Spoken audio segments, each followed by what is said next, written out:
हाय नमस्कार दोस्तों। आज अपन महाराणा प्रताप वीर शिरोमणि महाराणा प्रताप के बारे में पढ़ेंगे। देखिए किस प्रकार से महाराणा प्रताप ने वीरता दिखाई थी और किस प्रकार से उसका जीवन परिचय था और किस प्रकार से उन्होंने स्वयं का जीवन जो पहाड़ियों में व्यतीत किया था और किस प्रकार से वीरता दिखाते हुए अपने मेवाड़ के मान को झुकने नहीं दिया था। उस प्रकार के व्यक्तित्व के धनी स्वाभिमानी महाराणा प्रताप के बारे में आज अपन अध्ययन कर रहे हैं। देखिए हर कंपटीशन एग्जाम की दृष्टि से रीट से लेके रीट से फर्स्ट ग्रेड राजस्थान पुलिस छोटे छोटे एग्जाम से लेके बड़े से बड़े एग्जाम तक के RS तक के ये टॉपिक है और आपको ये क्लास पूर्ण लेनी है, पूरी क्लास लेनी है, पूरा वीडियो देखना है, तभी समझ में आएगा कि किस प्रकार से उसका जीवन परिचय था और कैसे था। उसके बारे में अपने दो लाइनें बोलते हुए इसका प्रारंभ करेंगे। तू लड़्यो गणु तू सयो गणु मेवाड़ी मान बचावण ने हूँ, लड़्यो गणु हूँ सयो गणु मेवाड़ी मान बचावण ने हूँ, मेवाड़ी मान बचावण ने तू लड़्यो गणु तू सयो गणु मेवाड़ी मान बचावण ने बेरी रण में तू पास नहीं राखी रण में बेरिया रो खून बावण ने हूँ, पास नहीं राखी रण में बेरिया रो खून बावण ने। उन्होंने अपने स्वाभिमान को कभी भी झुकने नहीं दिया और स्वाभिमान बनाए रखा। कभी भी अकबर के चरणों में यानी मुगलों के चरणों में अपनी पगड़ी नहीं रखी और अपना सर नहीं झुकाया। यानी इसकी कहानी अंतिमता आपको अंतिम में मैं बताऊंगा कि किस प्रकार से उदय सिंह के समय भी जब बहादुर शाह के साथ में युद्ध होता है तो किस प्रकार से उन्होंने अपना बाल्यकाल में ही व्यक्तित्व दिखाया था और किस प्रकार से उन्होंने डट के सामना किया था और मेवाड़ के जो प्रतीक चिन्ह था, ध्वज था, उसको किस प्रकार से उन्होंने बचाया था। इसके साथ में आप आज अध्ययन कर रहे हैं महाराणा प्रताप के बारे में। देखिए महाराणा प्रताप वीर शिरोमणि महाराणा प्रताप महाराणा प्रताप के बारे में अपन अध्ययन करेंगे तो इसके बारे में मुख्यतः 1540, 1572 और 1597 ईस्वी इसके संदर्भ में अपन अध्ययन करेंगे। देखिए 1540 में इसका जन्म होता है, 1597 में इसकी मृत्यु होती है, 1572 में इसका राज तिलक होता है अर्थात राज्याभिषेक होता है। तो इसका पहले अपन जन्म देखेंगे। जन्म के बारे में कंफ्यूज होने की कोई आवश्यकता नहीं है। 9 मई 1540, 9 मई 1540 को क्या होता है, जन्म होता है। कब होता है, ज्येष्ठ शुक्ल तृतीया को, ज्येष्ठ शुक्ल तृतीया को, ज्येष्ठ शुक्ल तृतीया को, ज्येष्ठ शुक्ल तृतीया को, ज्येष्ठ शुक्ल तृतीया के अनुसार जो इसकी जयंती मनाई जाती है वो ज्येष्ठ शुक्ल तृतीया के अनुसार मनाई जाती है। और इसके अनुसार विक्रम संवत कब होता है, विक्रम संवत 1597 को। एकमात्र ऐसा शासक है जिसका विक्रम संवत 1597 में जन्म हुआ था और ईस्वी सन 1597 में क्या हो जाती है, मृत्यु हो जाती है। अब देखिए इसके पिताजी का नाम क्या था, यहाँ ध्यान रखना है क्योंकि दोनों ऑप्शन आते हैं एग्जाम में, 9 मई 1540 या 1540 ईस्वी और विक्रम संवत 1597 में। तो यदि जन्म पूछा जाता है तो अपन ने ईस्वी और विक्रम संवत दोनों का ध्यान रखना होगा। इसके बाद में इसके पिताजी का नाम देखिए, क्या है पिताजी का नाम, उदय सिंह। क्या नाम है, उदय सिंह नाम है। उदय सिंह के किसका जन्म होता है, महाराणा प्रताप का जन्म होता है। और इसकी जो पत्नी होती है, पत्नी का नाम होता है जयंताबाई। जयंताबाई। ध्यान में रखना है कि इसकी एक और पत्नी होती है, उसका नाम होता है धीरबाई भटियाणी। एक पत्नी और होती है इसकी, उदय सिंह की एक पत्नी और होती है जिसका नाम होता है धीरबाई भटियाणी। धीरबाई भटियाणी, धीरबाई भटियाणी ये जैसलमेर की राजकुमारी होती है, भाटी वंश की। जैसलमेर के भाटी वंश की राजकुमारी होती है और इसका जो लगाव रहता है उदय सिंह पे प्रभाव धीरबाई भटियाणी का अधिक रहता है। देखिए आगे की कहानी की धीरभाई भटियानी का प्रभाव अधिक रहने के कारण किस प्रकार से वो साम्राज्य में जगमाल को उत्तराधिकारी नियुक्त कर देता है। जयवंताबाई होती है पाली की, अकेराज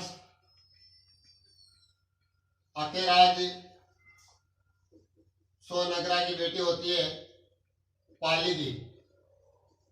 अकेराज सोनगरा की बेटी होती है ये पाली की। और इसकी जो पत्नी होती है अजब गजब दे,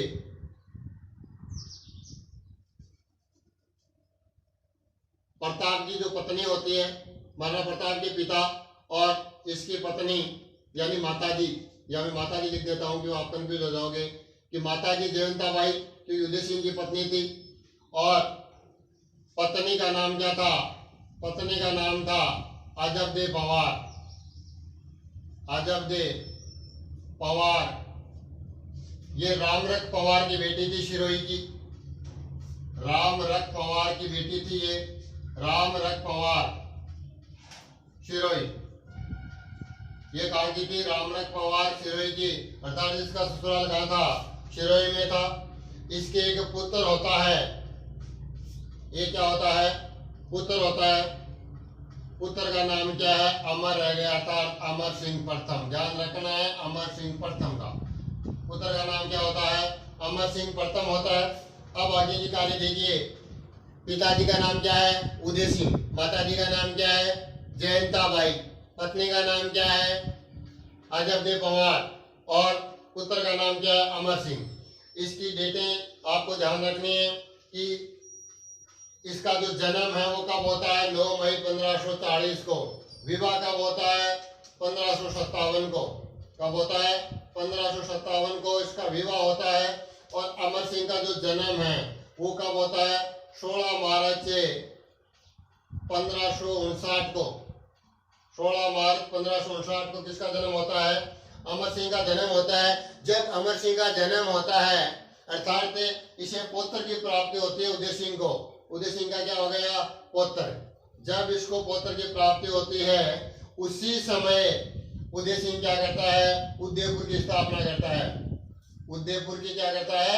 स्थापना करता है। अर्थात 1559 में उदयपुर की स्थापना करता है। और राव जोधा ने 100 साल पहले 1459 में किसकी स्थापना की थी? जोधपुर की स्थापना की थी। तो पुत्र प्राप्ति जब अमर सिंह का जन्म होता है तभी उदय सिंह क्या करता है? उदयपुर की स्थापना करता है। अब देखिए जब उदय सिंह की मृत्यु होती है, कब होती है उदय सिंह की मृत्यु? उदय सिंह की मृत्यु ध्यान रखना है। उदय सिंह की मृत्यु होती है 28 फरवरी 1572 को। कब होती है? 28 फरवरी 1572 को।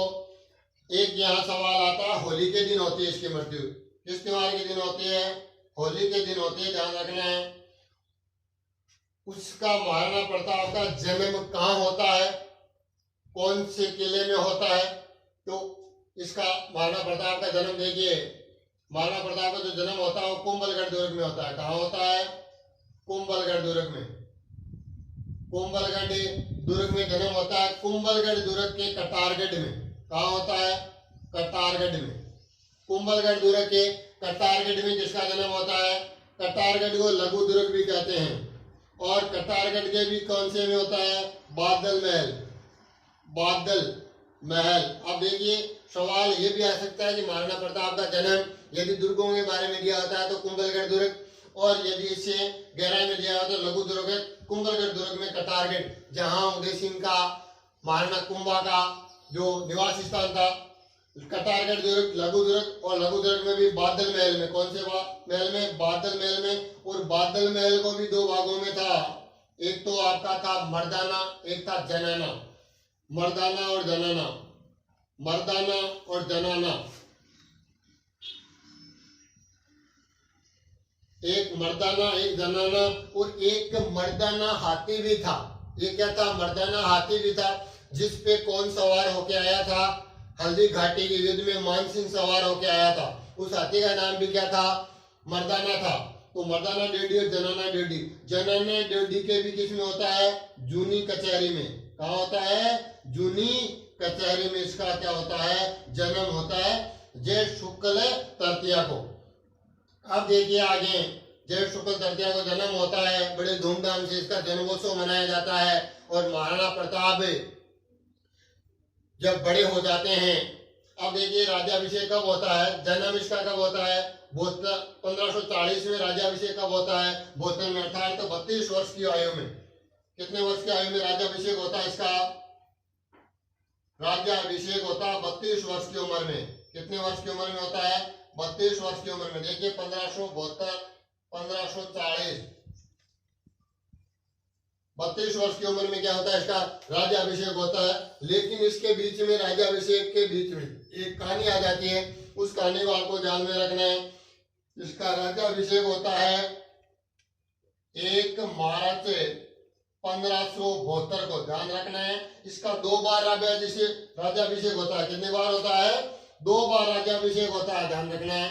कितने बार होता है, 2 बार राज्याभिषेक होता है। एक होता है गोगुंदा में और दूसरा कहाँ होता है, कुंभलगढ़ में। जिसे माना जाता है विधिवत रूप से होता है, वो कहाँ होता है, कुंभलगढ़ में होता है। कहाँ होता है, कुंभलगढ़ में होता है, कुंभलगढ़ दुर्ग में।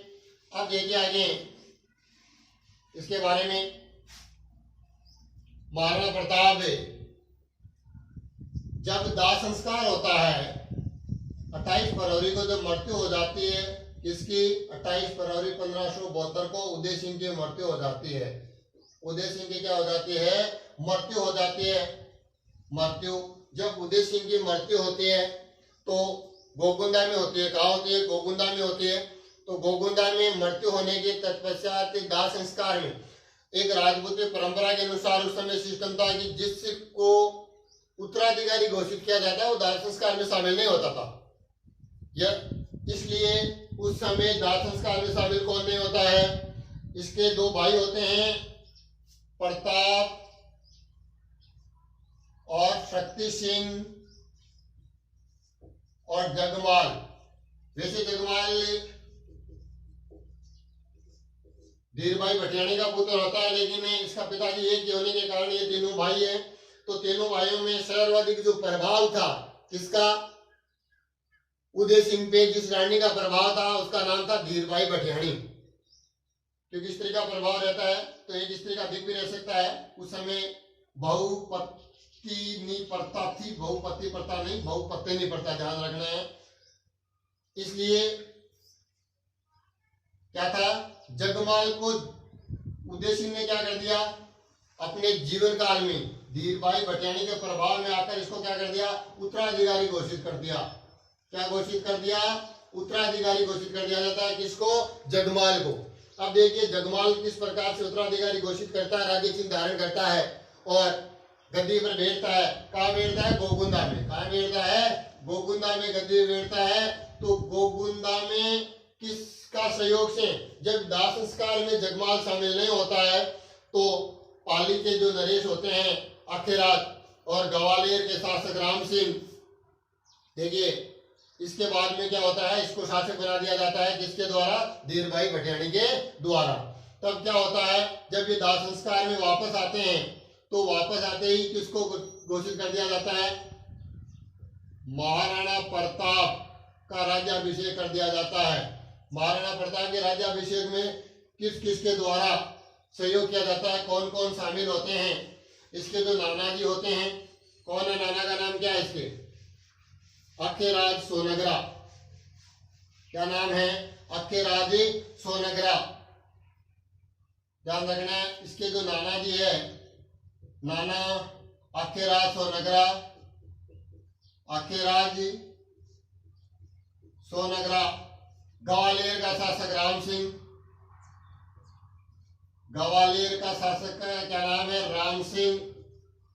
और कौन शामिल था, इसके राम रखन तंवर, सुसरोजी देखा क्या वहां पर, इसके ससुर शामिल थे। इसमें क्या नाम था, राम रखन तंवर। राम रखन तंवर भी क्या था, शामिल था। ये जो व्यक्ति है वो इसके राज्याभिषेक में क्या होते हैं, शामिल होते हैं और क्या कर देते हैं इसका, और इसकी माताजी जयवंताबाई, जयवंताबाई। तो क्या कर दिया जाता है, क्या किया जाता है,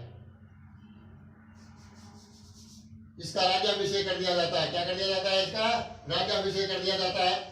कब किया जाता है, 1 मार्च 1572 को, 1 मार्च 1572 को क्या कर दिया जाता है, राज्याभिषेक कर दिया जाता है। कहाँ पे, गोकुंदा में। अब देखिए, जब राज तिलक इससे किससे, जगमाल सिंह, किससे, जगमाल सिंह। एक होता है, एक व्यक्ति और होता है जो इसके तलवार बांधता है, करशनदास। कौन होता है, करशनदास। करशनदास कौन होता है, राव चूड़ा का पोता होता है करशनदास। जो भी इसमें शामिल होता है, करशनदास चूड़ावत। ध्यान रखना, एक अलग अलग इन्होंने प्रक्रिया निभाई थी कि राम रखन इसके जो ससुराजी होते हैं वो क्या करते हैं, ताज छीनते हैं इससे, और जो इसके नाना जी होते हैं वो क्या करते हैं, अपने अंगूठे को काट के उससे क्या करते हैं, राज तिलक करते हैं। और करशनदास, ये सवाल आया हुआ है, तलवार जो बांधता है, तलवार जो बंधाई की जाती है वो किसके द्वारा की जाती है, करशनदास के द्वारा की जाती है। और तिलक किसके द्वारा किया जाता है, अखिराज नगरा के द्वारा किया जाता है तिलक। और जो ताज होता है सर पे, वो ताज किसके द्वारा पहनाया जाता है, राम रखन तंवर के द्वारा ताज पहनाया जाता है। किससे छीन के, जगमाल सिंह। अब आपको पता होना चाहिए, जब जगमाल से ताज छीना जाएगा, गद्दी छीनी जाएगी, तो निश्चित है नाराज होगा वो। और ये नाराज होकर कहा चला जाता है, अकबर के पास। कहा चला जाता है, जगमाल। ध्यान रखना है, जगमाल नाराज होकर कहा चला जाएगा, जगमाल नाराज होकर कहा जाएगा, अकबर के पास। जब ये अकबर के पास जाएगा तो निश्चित है अकबर क्या है, शत्रु। अकबर क्या है, शत्रु। तो जगमाल अकबर के पास जाता है। और एक बार यही साथ में आपको बता देता हूं कि दत्तानी के युद्ध में 1583 ईस्वी में क्या हो जाती है, जगमाल की मृत्यु हो जाती है। जगमाल की क्या हो जाती है, मृत्यु हो जाती है। अब देखिए आगे, क्योंकि वैसे चित्तौड़गढ़ पे तो अधिकार कर लेता है। अब देखिए मैं आपको बताता हूं, ये जैसे दुर्ग है, मेवाड़ है, मेवाड़ में आपके यहाँ पर चित्तौड़गढ़ है, मेवाड़ के यहाँ पर क्या है, चित्तौड़गढ़ है, चित्तौड़गढ़।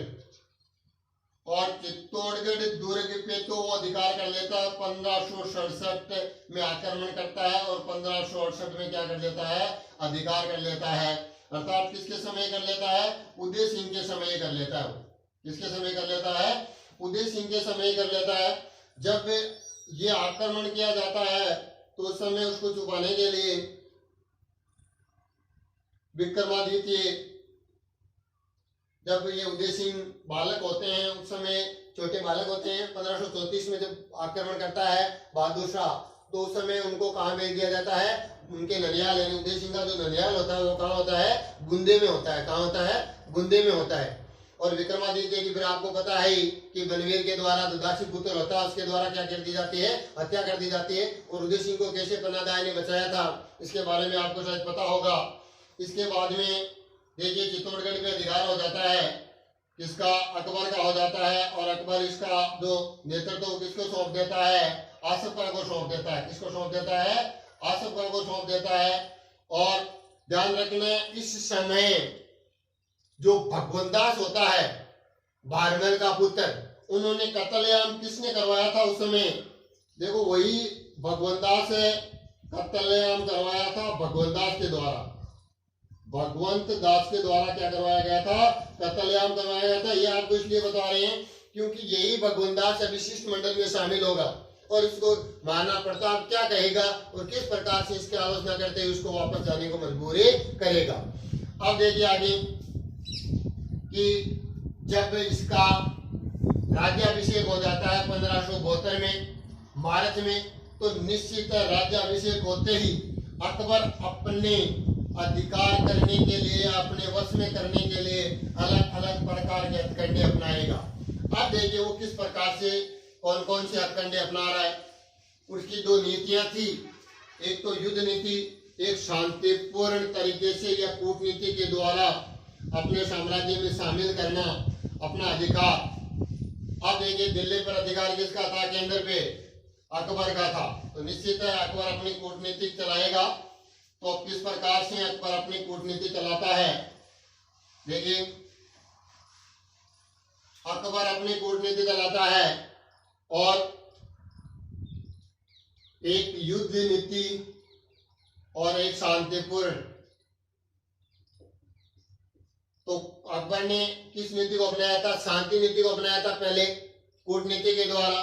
तो यह शासक बनता है मार्च में, और मार्च अप्रैल मई जून जुलाई अगस्त सितंबर अक्टूबर नवंबर में कितने महीने हो गए, देखो मार्च अप्रैल मई जून जुलाई अगस्त सितंबर अक्टूबर नवंबर, यानी 9 महीने में जिस प्रकार से बच्चा पैदा होता है, बड़ा हो जाता है, तो 9 महीने के पश्चात क्या करता है, शासक बनने के पश्चात अकबर शिष्टमंडल भेजता है। अब देखिए शिष्टमंडलों को क्या किस प्रकार से शिष्टमंडल जाते हैं और कौन कौन जाते हैं।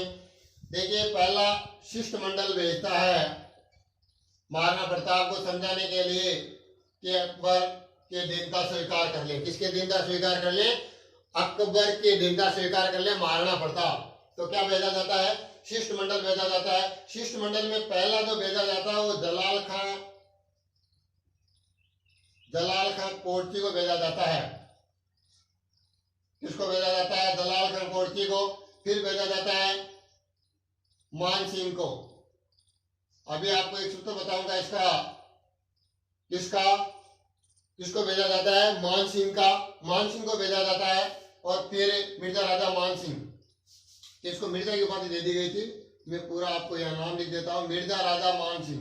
किसको भेजा जाता है, मिर्जा राजा मान सिंह को भेजा जाता है। और फिर क्या किसको भेजा जाता है, भगवंत दास को। और फिर किसको भेजा जाता है, टोडरमल को। अंतिम जो जाने वाला था टोडरमल किसको भेजा जाता है, टोडरमल को भेजा जाता है। तो ध्यान रखना है, अब इसकी जय मां भाटो भगवंत दास या जम्मा भट्टो, जय मां भट्टो, ध्यान रखना है जम्मा भट्टो, ये ट्रिक से इसको याद कर सकते हो। देखिए जब वो शासक बनता है 72 में, तो 9 महीने में ही उसके पास क्या आ जाता है, शिष्टमंडल आ जाता है, राजदूत आ जाता है। वैसे कहें कि आप अकबर की क्या कर लो, अधीनता स्वीकार कर लो, लेकिन वो क्या वीर शिरोमणि महाराणा प्रताप की अधीनता स्वीकार करने वाला है, नहीं। वो कभी भी अपने आप की या मेवाड़ का सम्मान वो नहीं झुकने देगा और नहीं अकबर की सुविधा जो स्वीकार करेगा। अब देखिए 1572 में बेचता है, एक को 373 में बेचता है, एक 72 में बेचता है, 3 का बेचता है, 73 में बेचता है,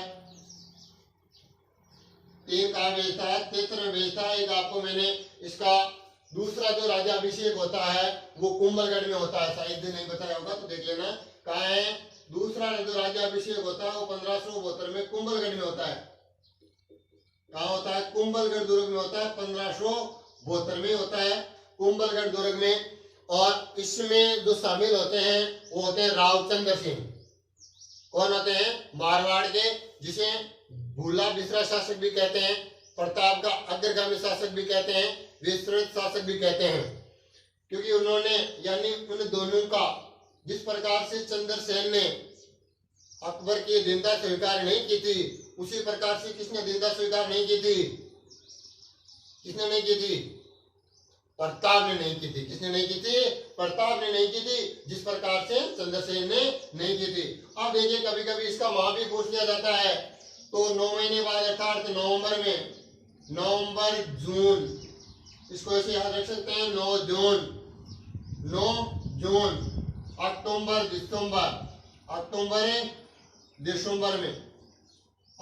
दिसंबर में, ध्यान रखना है, दिसंबर में क्या भेजे गए थे, राजदूत भेजे गए थे। अब देखिए कौन आता है, पहला जलाल खां आता है, लेकिन जलाल खां के इसके मध्य कोई वार्ता नहीं होती है विशेष, और वो बिना संधि के भी वापस से चला जाता है। तो कुछ समय पश्चात कौन आता है, अक्टूबर में मान सिंह को भेजा जाता है। जय मां ध्यान रखना है, डेट ऊपर लिखी गई है। शिष्टमंडल के स्थान पे जलाल का 1572 है, ध्यान रखना है। वैसे तो ये 1573 है, 1572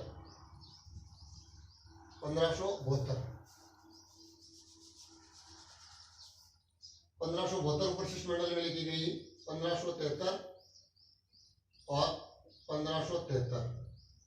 तो ये हो जाएगी आपकी नवंबर, और ये हो जाएगी आपकी जून, 9 जून और अक्टूबर, यानी अक्टूबर और दिसंबर, ध्यान रखना है।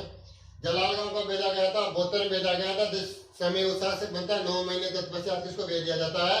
जलालगांव को भेज दिया जाता है, मिर्जा राजा मान सिंह को भेजा जाता है 1573 में। अब देखिए अलग अलग बताए जाते हैं कि एक जो ग्रंथ है आपके अबुल फजल के अनुसार, जिसमें बताया जाता है कि इसकी जो मुलाकात होती है वो बड़ी शांतिपूर्ण तरीके से होती है, और कहाँ होती है? गोगुंदा में होती है। लेकिन वास्तविक तो इसकी जो मुलाकात होती है उदय सागर झील के किनारे होती है। कहाँ होती है? उदय सागर झील के किनारे होती है। जब वो हाथी पे सवार होके आता है, कौन है? मान सिंह, लगभग 3 बजे के लगभग पहुंचता है उदय सागर झील के किनारे, और उदय सागर झील के किनारे पहुंचते ही महाराणा प्रताप उसका स्वागत भी करता है और आता भी है। लेकिन जब सायकाल शाम का समय होता है तो भोजन साथ में नहीं किया जाता है, और भोजन साथ में नहीं करता है। और जब मान सिंह ये बोलता है कि अमर सिंह के आने पे युवराज उसके स्थान पे अमर सिंह आ जाता है, तो एक राजा, एक शासक होता है मान सिंह भी, क्योंकि अकबर के द्वारा फरजंद की जो उपाधि दी जाती है, यानी बेटे की जो उपाधि दी जाती है, वो मान सिंह को दी जाती है। अब देखिए जब मान सिंह प्रताप को वहां नहीं पाता साथ में भोजन करते हुए, तो अमर सिंह को कहता है कि आपके पिताजी क्यों नहीं आए, अर्थात महाराणा प्रताप क्यों नहीं आया? तो बोलता है कि महाराणा प्रताप इसलिए नहीं आया कि उसका सर दर्द कर रहा है। तब अमर सिंह को महाराणा प्रताप कहता है कि उसकी सर दर्द की दवा मैं जल्दी ही आपके समक्ष लेके आऊंगा हल्दी घाटी के युद्ध में, और उसका जो सर का दर्द है वो ठीक कर दूंगा। तब अमर सिंह कहता है कि आप हल्दी घाटी युद्ध में जब आओगे तो अपने फूफा जी को भी साथ लेके आओ, क्योंकि अकबर का किसके साथ में, हरका बाई के साथ में क्या कर दिया गया था? विवाह कर दिया गया था। जब वो अजमेर जा रहा था तो सांबर स्थान पे। अब देखिए आगे, जब ये असफल हो जाता है और चला जाता है, तब अकबर को बहुत सारी बातें कहता है कि आपका यदि आदेश होता तो मैं वहीं उसको काट के या हरा के या बंदी बना के आपके समक्ष लेके आ जाता। लेकिन दाहिपना आपने हमें क्या नहीं दिया? आदेश नहीं दिया, और आपके आदेशों के अनुरूप हम कार्य करते हैं। अब देखिए फिर भेजा जाता है भगवान दास को। किसको भेजा जाता है? भगवान दास को 1573 में। जब भगवान दास को भेजा जाता है तो महाराणा प्रताप कहता है कि आप कैसे आ गए? महाराणा प्रताप इस मेवाड़ की धरती पर कैसे आ गए? आपको याद नहीं है कि 1567 में जब अकबर चित्तौड़ में आक्रमण करता है मेवाड़ की धरती पे, तब कत्लेआम आपके द्वारा करवाए जाते हैं। आज आप मुझे उसको मनवाने के लिए आ गए, तब वो भी विफल रहता है। और फिर भेजा जाता है टोडरमल को दिसंबर में। ये शिष्टमंडल का अंतिम जो है टोडरमल होता है, जो वित्त मंत्री होता है, यानी बहुत ही चतुर होता है, वाक चतुर होता है। तो उन्होंने महाराणा प्रताप को मिलने के फायदे बताता है कि किस प्रकार से आप महाराणा प्रताप, यदि आप अकबर की संविधानता स्वीकार कर लेते हो, अधिकार यदि स्वीकार कर लेते हो, तो किस प्रकार से आपको क्या क्या फायदे हैं। लेकिन ये भी अपने फायदे बताता है कि क्या आप अकबर पे हमारा अधिकार स्वीकार कर सकते हो। तब ये भी अपने जो अभियान होता है उसमें असफल रहता है। और अब यहाँ से देखिए जब चारों शिष्टमंडल भेजे जाते हैं, और चारों शिष्टमंडल क्या हो जाते हैं? असफल हो जाते हैं। क्या हो जाते हैं? असफल हो जाते हैं। जब असफल होता है तो बोलता है अब तो हल्दी घाटी की रूपरेखा बनानी पड़ेगी, क्योंकि वो ऐसे मानने वाला नहीं है। यदि वो शांति से मानता तो इस चार शिष्टमंडलों के द्वारा किसी न किसी एक की बातें मान जाता। अब देखिए आगे किस प्रकार से हल्दी घाटी की रूपरेखा बनती है, और किस प्रकार से अपन हल्दी घाटी में यू रचना किस प्रकार से बनती है और कहाँ एक और अजमेर की मेघनी दुर्ग में अकबर के द्वारा रूपरेखा बनाई जाती है और एक और कुंभलगढ़ दुर्ग में आपकी किसकी रूपरेखा बनाई जाती है? हल्दी घाटी युद्ध की कौन बनाता है? महाराणा प्रताप बनाता है। अब अपन थोड़ा सा जिक्र कुंभलगढ़ के बारे में करेंगे, जिसके बारे में जहाँ इसका जन्म हुआ था। कुंभलगढ़ जो दुर्ग है इसका निर्माण 1448 से 1458 के मध्य किया गया था। किसके द्वारा किया गया था? महाराणा कुंभा के द्वारा किया गया था। किसके द्वारा किया गया था? महाराणा कुंभा के द्वारा किया गया था। इसका मंडन कौन था? शिल्पी मंडन था। कौन था? शिल्पी मंडन था। ये सवाल बहुत बार पूछा गया है कि कुंभलगढ़ दुर्ग का शिल्पी कौन था? मंडन था। देखिए कुंभलगढ़ दुर्ग के बारे में कहा गया है कि इतनी ऊंचाई पर, इतनी बुलंदी पर बना हुआ अबुल फजल का कथन है।